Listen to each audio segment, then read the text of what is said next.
আগুন হইল ফুলবা গিসায় আগুন হইল ফুলবা গিসা ওহো শব্দ করলেন না আল্লাহ আল্লাহ ও দয়াল মৌলা রে হে আমি কে নাম লইয়া ডাকবো তোমারে আল্লাহ আল্লাহ আল্লাহ আল্লাহ আল্লাহ আল্লাহ আল্লাহ লা ইলাহা ইল্লাল্লাহু মুহাম্মাদুর রাসূলুল্লাহ সাল্লাল্লাহু আলাইহি ওয়াসাল্লাম।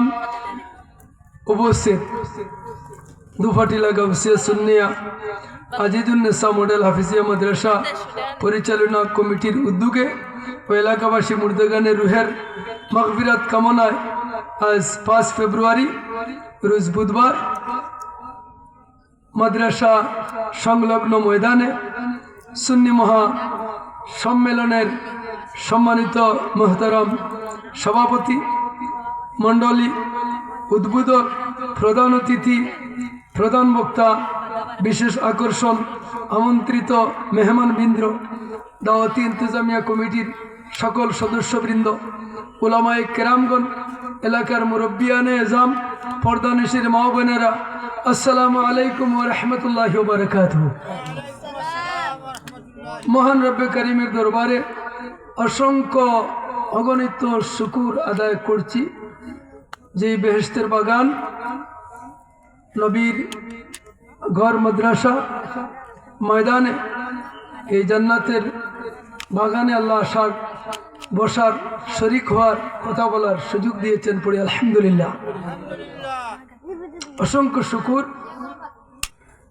এলাকার সকল মুসল্লিয়ানে কেরাম, মাদ্রাসা কমিটির সকল সদস্যবৃন্দ, সর্বস্তরের মুসলিম ভাইয়েরা যাদের অক্লান্ত পরিশ্রমে আজকের এই জান্নাতের বাগান এই জায়গায় প্রতিষ্ঠিত হয়েছে, সকলের কৃতজ্ঞতা প্রকাশ করছি।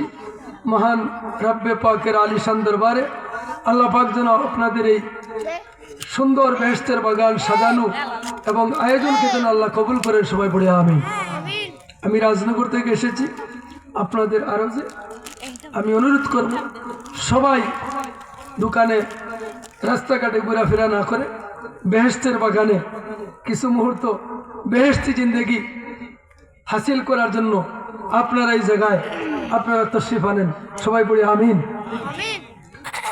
আল্লাহ পাক রব্বুল আলামিন এই বেহেশতের বাগান যাহাদেরকে সাজানোর তৌফিক দিয়েছেন, এরা হচ্ছেন দুনিয়ার মধ্যে সবচেয়ে উত্তম এবং শ্রেষ্ঠ মানুষ। উচ্চ আওয়াজে পড়ি আলহামদুলিল্লাহ। আর যাহারা এই বাগান সাজাইতে গিয়ে আজকের এই বাগানে হাজির হয়ে উপস্থিত হয়ে এই বাগানের ইজ্জত রক্ষা করবে, নবীর ঘর মাদ্রাসাকে সাহায্য করবে, সহযোগিতা করবে, আল্লাহ পাক রব্বুল আলামিন এদের হাজিরিকে কবুল করুক এবং উম্মতে মুহাম্মদের মধ্যে জান্নাতি তালিকায় যেন নবীর উম্মতের মধ্যে এদের নাম লিপিবদ্ধ করে দুঃখ। সবাই পড়ি আমিন। আপনারা এই জান্নাতের বাগানে আসায় খুশি না বেজার? আপনারা খুশি, ফেরেশতারা খুশি, নবীর আহলে বায়াত খুশি, রাসূলুল্লাহ খুশি, আল্লাহ খুশি, ফেরেশতাগণ খুশি।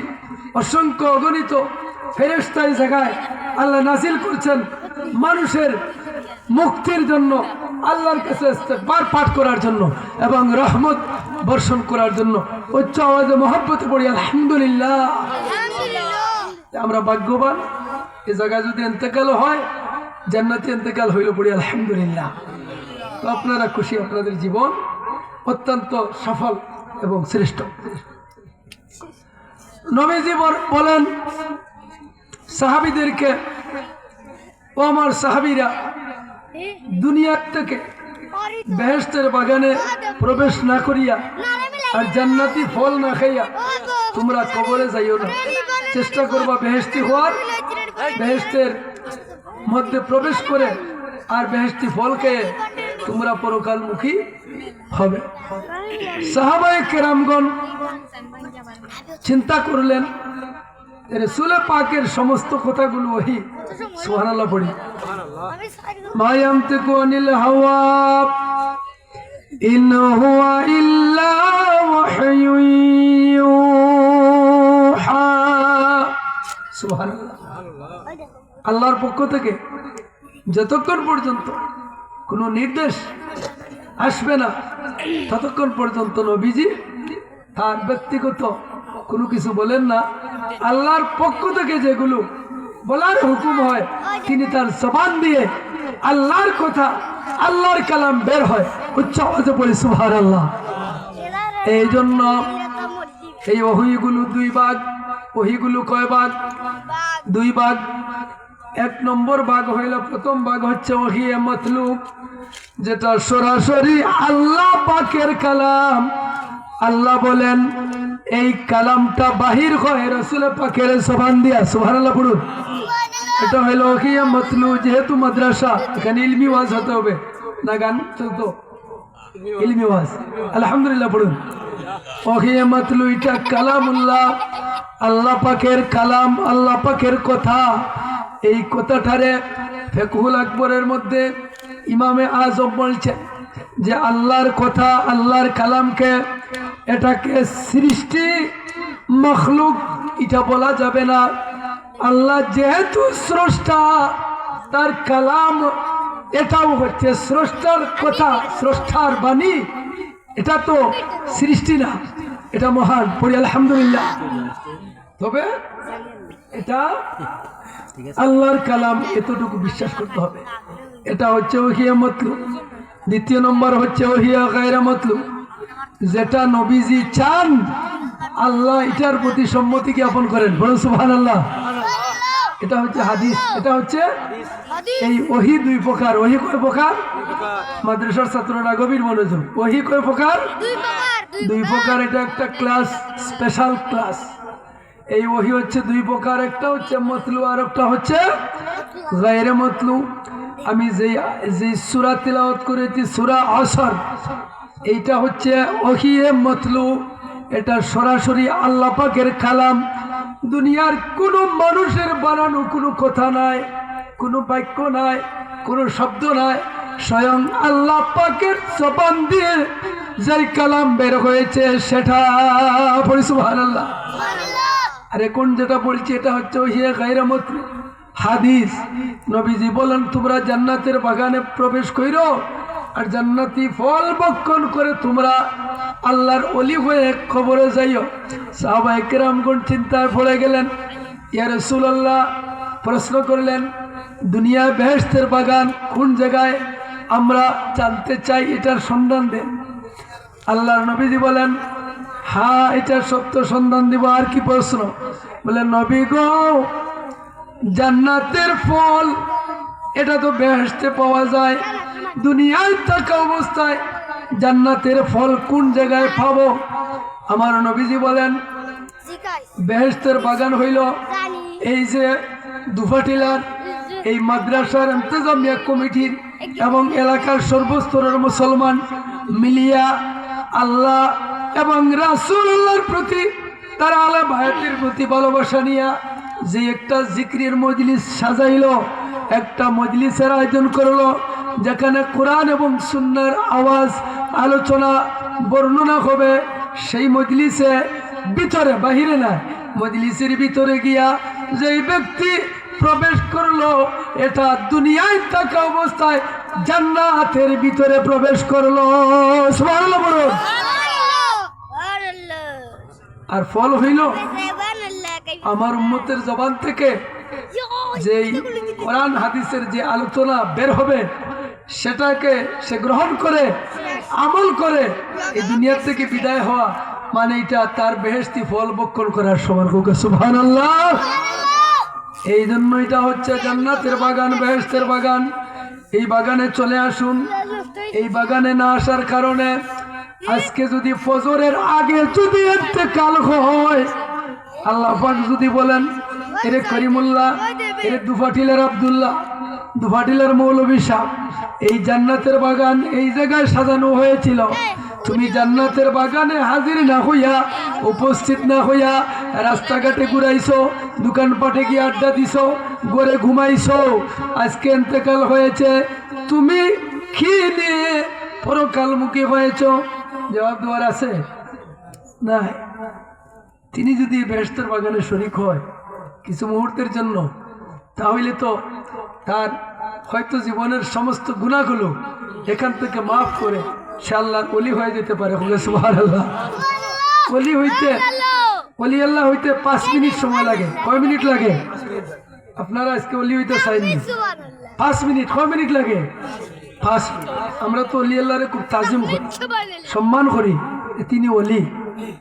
এই মাদ্রাসা হচ্ছে ওলি বানানোর ফ্যাক্টরি এবং কারখানা। ওকে সুবহানাল্লাহ। এটা হচ্ছে হরমা, এই যে আমরা ইট তৈরি করি হরমা, এই মাদ্রাসা হচ্ছে একটা ফ্যাক্টরি, একটা হরমা। সেখান থেকে অলির সুরত, অলির সিরত, অলির নমুনা সেখান থেকে তৈরি করে দেওয়া হয়।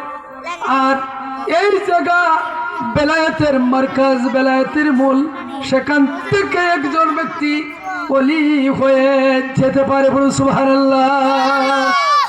ওলি হওয়ার জন্য 5 মিনিট সময়। কয় মিনিট? আমি উদাহরণ দিই আপনাদের সামনে।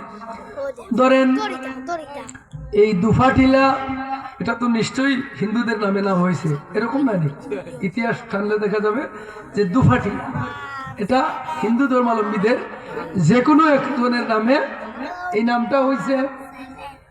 এই দুফাটিলার একজন হিন্দু বদরুল এই মুহূর্তে আল্লাহর নবীর দিনকে গ্রহণ করে এই মজলিসে হাজিরি দিল আর বলল, হুজুর রেজভী সাহেব, আমি তো ধর্ম একমাত্র ভালো ধর্ম, ইসলাম শ্রেষ্ঠ ধর্ম আমি বুঝতে পেরেছি।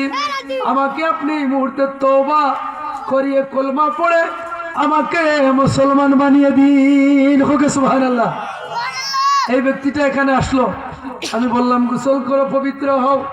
ওযু করলাম, আমি বললাম পড়ো শাহাদাতু আল্লাহ ইলাহা ইল্লাল্লাহু ওয়া আশহাদু আন্না মুহাম্মাদুর রাসূলুল্লাহ। হোক সুবহানাল্লাহ। এই বাক্যটা দেওয়ার সাথে সাথে আল্লাহর নবীজি বলেন ফাদাখালাল জান্নাহ।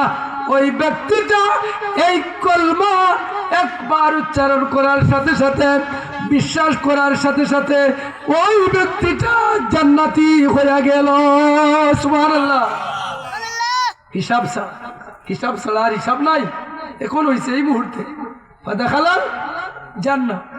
এখন আমি বললাম, তুমি বলো যে আমি ঈমান আনলাম আল্লাহর প্রতি, রাসূলের প্রতি, ফেরেশতাদের প্রতি, সমস্ত কিতাবদের প্রতি আমি ঈমান আনলাম। আমি বললাম, তুমি বলো যে জীবনে আমি নামাজ তরক করব না, নামাজ পড়বো, রমজান শরীফ আসলে রোজা রাখবো। আমরা বয়াতই নানি, এগুলোতেই বলে, আর কিছু বলে।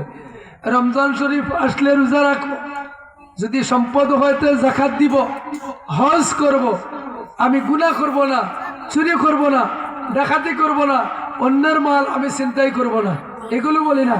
তারপরে বলি আমিন, শুরু হোক আমিন। এখন 2-3 মিনিট অতিবাহিত হইল, ওই লোকটা ওই জায়গায় মারা গেল। আল্লাহর হুকুম হইল, যেহেতু আসর তিলাওয়াত করছি, এই সূরার আলোকে আমি আলোচনাটা হাদিসে পাক থেকে আমি শুরু করছি, গভীর মনোযোগ। এই ব্যক্তিটা ইন্তেকাল হয়ে গেল, সাথে সাথে ওই ব্যক্তিটা মারা যাওয়ার পরে তাহার জন্য বেহেশতি জিন্দেগি অর্জন করা একেবারে সহজ হয়ে গেল। এই ব্যক্তিটা আল্লাহর ওলি হয়ে গেল। কি হয়ে গেল? আল্লাহর ওলি হয়ে গেল। পড়ুন না সুবহানাল্লাহ। তো 200 বছর একাধারে নাফরমানি করছে। অন্যান্য নবীদের উম্মতের হায়াত ছিল দীর্ঘ। মুসা আলাইহিস সালাম তিনিও বাঁচছেন 500 বছর। কয়শত বছর? 500 বছর।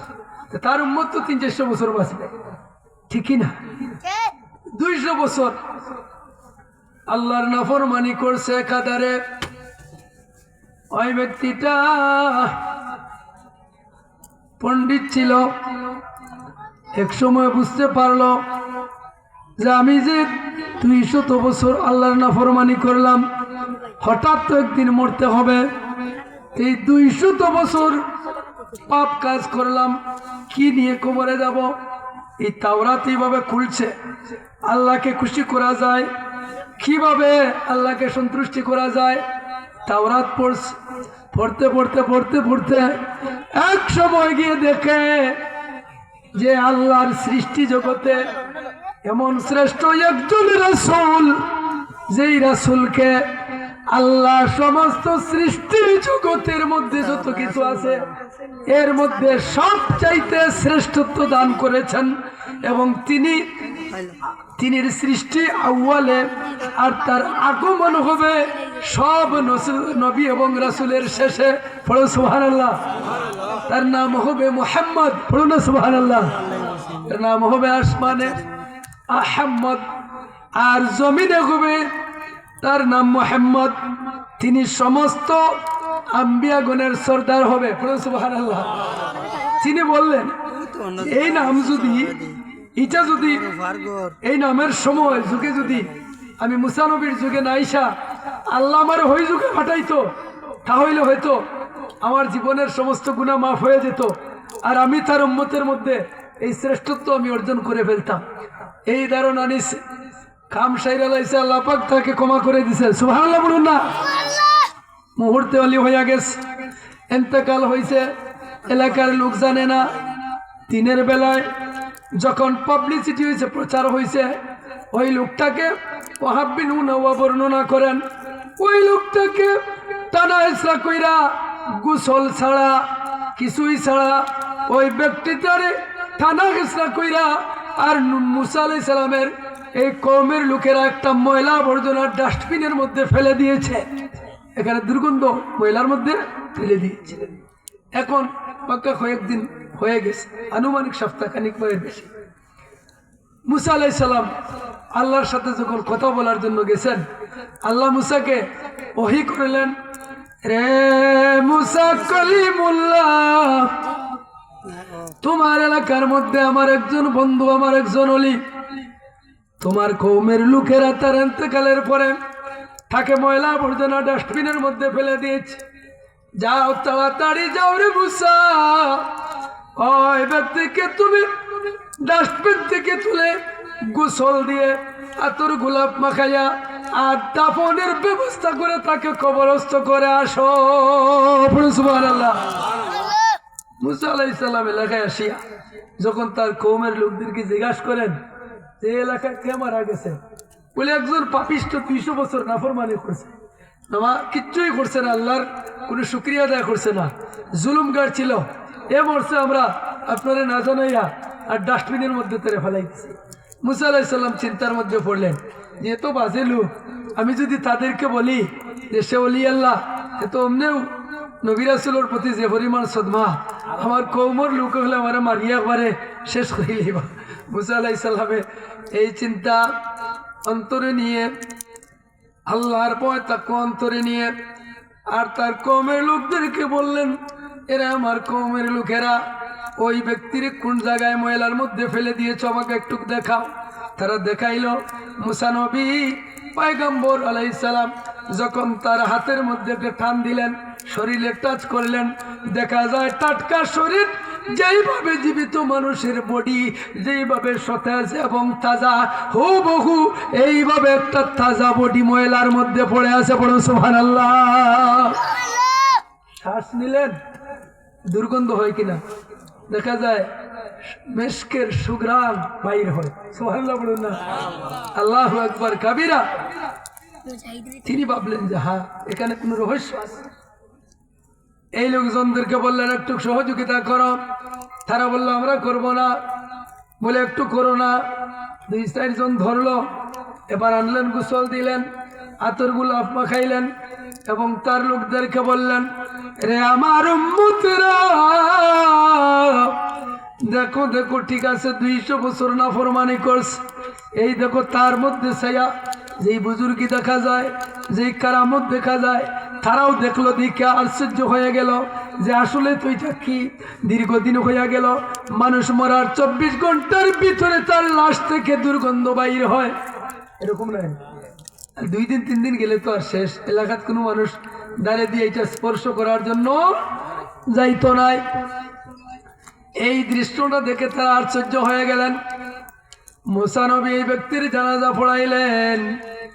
জানাজার পরে আবার তুহুরের পাহাড়ে গেলেন।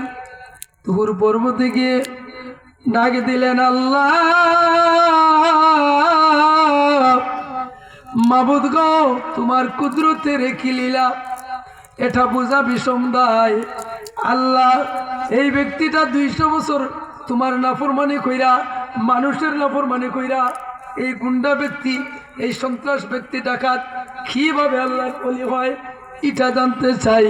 আমার আল্লাহ মুসা নবীকে জানাইয়া দিলেন, নে মুসা, এইভাবে রাতের গভীরে যখন চিন্তা করলো, বয়স তার 200 হয়ে গেছে,